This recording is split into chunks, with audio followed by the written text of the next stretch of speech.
Momento do Discipulado.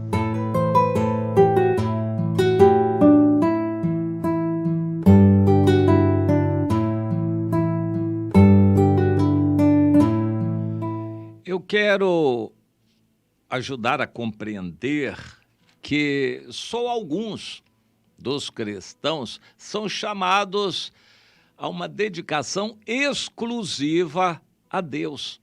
Eu quero a graça de Deus para deixar isso claro para você. Deus estabeleceu o dízimo lá no início da criação, porque Deus separou dentre todos os filhos de Adão e Eva os 7, para ser aquele que teria descendência firme diante de Deus. Adão e Eva tiveram muitos filhos e filhas, e isso não é contabilizado na Bíblia. Os 7 era como que uma expressão do dízimo dos filhos de Adão e Eva.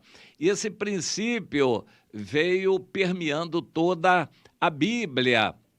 Dos filhos de Noé, Deus escolheu os 100.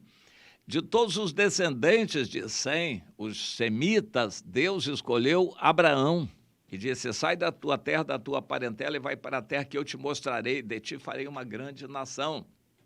Abençoarei os que te abençoarem. Essa foi a separação que Deus fez de Abraão, era como que o dízimo dos semitas para Deus. Dos descendentes de Abraão, Deus separou apenas o Jacó, para ser aquele que formaria o povo de Deus. Todos os outros descendentes de Abraão, em geral, foram inimigos de Israel, amalequitas, midianitas, edomitas, etc. Abraão teve muitos descendentes e Deus abençoou a todos inicialmente, mas depois todos se afastaram de Deus e se tornaram inimigos de Israel. Dentre o povo de Israel, lá no Egito, Deus escolheu os primogênitos para serem o dízimo do povo. Os primogênitos de cada família seriam consagrados a Deus, seriam sacerdotes da família. Isso não deu certo, a Bíblia não explica bem por que isso não deu certo. E depois Deus escolheu a tribo de Levi, uma tribo inteira, para ser o dízimo do povo de Israel para Deus. A família de Levi seria totalmente dedicada a Deus. A tribo de Levi seria o dízimo do povo de Israel para Deus. E assim esse princípio permeia toda a Bíblia. No retorno do cativeiro, a situação estava um pouco diferente. Aparentemente, todos eram judeus, descendentes de Judá. Claro que havia gente de outras tribos ali também, entre eles, mas eram chamados de judeus ou hebreus, mas já não eram o povo inteiro de Israel. E dentre eles, os sacerdotes e os levitas estavam um pouco fora de seus lugares e o Neemias tentou trazê-los para os seus lugares. Aí Neemias criou o dízimo do povo para habitar a cidade de Jerusalém. Nós temos lá em Isaías, no final de Isaías, a menção de que Deus restauraria o seu povo de Israel, a glória desse povo no milênio, e este povo de Israel seria o povo sacerdotal para o mundo. Vai ser. Isso deveria ser. Êxodo 19:6, o povo sacerdotal, mas Israel não foi. Hoje, em nossos dias, a igreja é o povo sacerdotal para o mundo. Deus quer que a igreja seja um grupo, um corpo de pessoas consagradas a Deus para orar pela cidade, abençoar os que estão à sua volta. A igreja é como que o dízimo do povo. E dentro da própria igreja, Deus tem o dízimo também, que são os obreiros de dedicação exclusiva, de tempo integral à obra do Senhor. Mas lá no retorno do cativeiro, em Neemias, no capítulo 11, ele se deparou com essa situação. O templo estava reconstruído. Neemias liderou o povo na reconstrução dos muros, as muralhas de Jerusalém. Mas a cidade era fantasma. Jerusalém é a cidade do grande rei, a cidade escolhida por Deus, ou escolhida por Davi e aceita por Deus. Então Deus escolheu Jerusalém. Mas era uma cidade fantasma, ninguém queria morar lá, porque não tinha nada lá dentro. Então Neemias resolveu repovoar a cidade de Jerusalém. E então ele fez com que os príncipes do povo, as autoridades do povo, todos fossem morar em Jerusalém. Mas sobre o restante do povo, ele deitou sortes para trazer 1 de 10, para que habitasse na santa cidade de Jerusalém. E as outras 9 partes permaneceriam em outros lugares. O dízimo do povo iria morar em Jerusalém. Foram sorteados, teriam que ir. E o povo bendisse, também elogiou, aqueles homens que voluntariamente se ofereceram ainda para habitar em Jerusalém. Alguns espontaneamente resolveram, e muito bem, mas 10% do povo, eles foram todos contados, identificados por suas genealogias, 10% foram sorteados para irem morar em Jerusalém, além das autoridades e dos que voluntariamente resolveram ir. Isso é um princípio que permeia toda a Bíblia. Em nossos dias, como isso funciona? Eu entendo que a gente deva dar a Deus não só o dízimo do que recebemos, nós devemos dar a Deus o dízimo do nosso tempo, o dízimo do nosso amor, isto para quem é considerado um cristão normal, não é um obreiro de dedicação exclusiva. Aqueles de tempo integral, dedicação exclusiva, vão ser sustentados pela igreja, os obreiros que estão se dedicando totalmente à obra de Deus. Mas espontaneamente, alguns também, ou aposentados, ou vão abrir mão de seus trabalhos e vão se dedicar totalmente ao Senhor, sem mesmo nem esperar qualquer pagamento. São voluntários que vão se dedicar à oração, ao ministério da palavra, consagrar sua vida totalmente a Deus.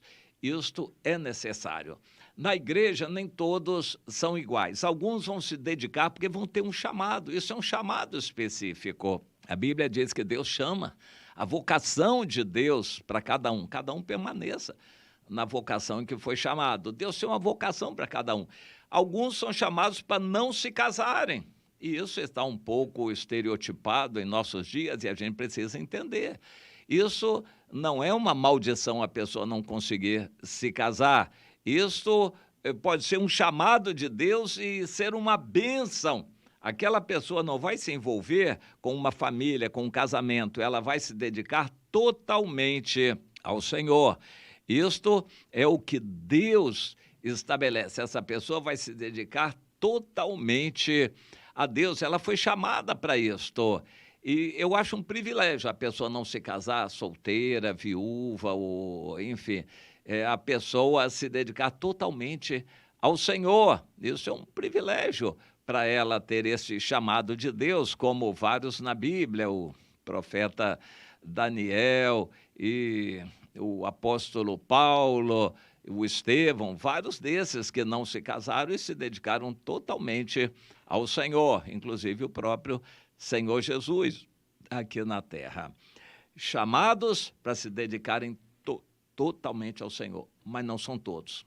Nós precisamos ensinar que o que Deus quer não é que a pessoa vá para a reunião da igreja segunda, terça, quarta, quinta, sexta, sábado e domingo, seja rato de igreja.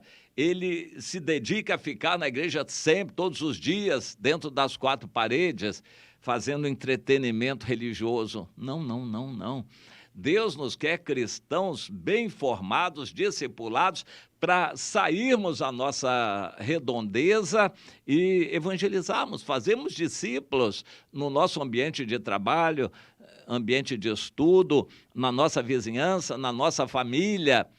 Nós precisamos aprender que o discipulado é para formar cristãos atuantes em sua área e não pessoas obreiros de tempo integral na obra de Deus. Não é para termos reunião direta na igreja, é para formarmos vidas.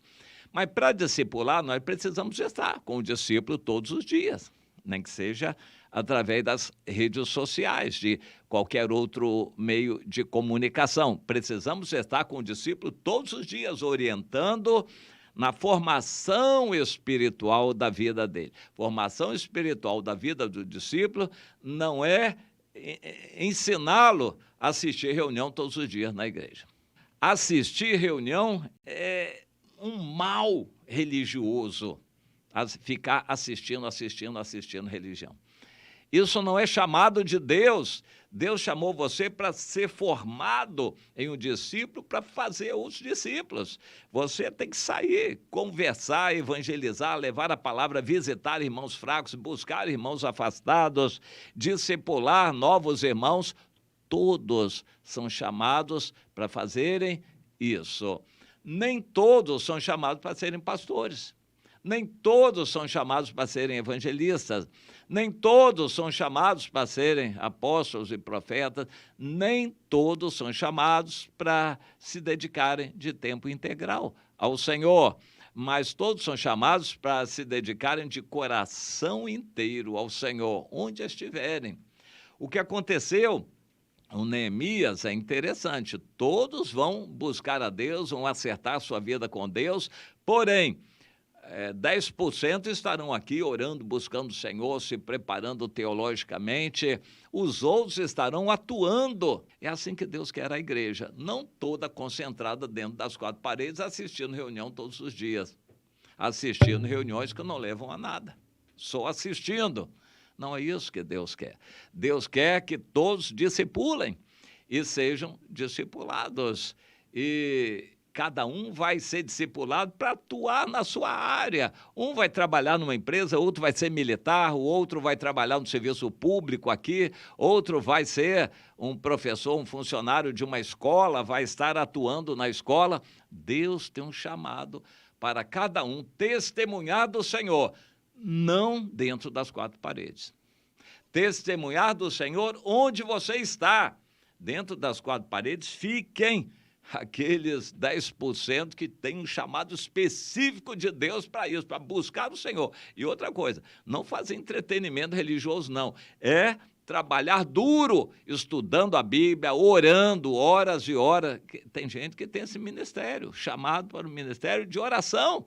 É orar várias horas por dia, por todos que estão à sua volta, pelas situações da cidade. Isso é um chamado de Deus, mas Deus chama a todos para serem de coração integral do Senhor, fazerem discípulos e transmitirem a palavra de Deus por onde eles vão. Eu gostaria que você entendesse isso, guardasse no coração, se você pudesse ouvir de novo e você entender isso, fazer perguntas, você esclarecer diante de Deus e tomar alguma posição, fazer alguma decisão para agradar a Deus em relação a isto, a vontade de Deus para a sua vida, ao chamado de Deus para você.